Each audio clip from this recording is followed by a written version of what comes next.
अहम् एकतां वदामि। शीर्षकः विद्यायाः महत्त्वम्। एकं नगरम् आसीत्।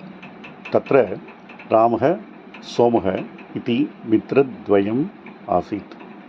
रामः विद्याम् इच्छति, सोमः धनम् इच्छति। एकदा मित्रद्वयं विदेशम् अगच्छत्। रामः तत्र विद्याभ्यासम् अकरोत्, सोमः धनसम्पादनम् अकरोत्। अनेकानि वर्षाणि अगच्छन्।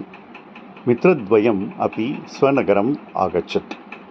मार्गे चोराः आगच्छन् सोमस्य धनम् अहरन्।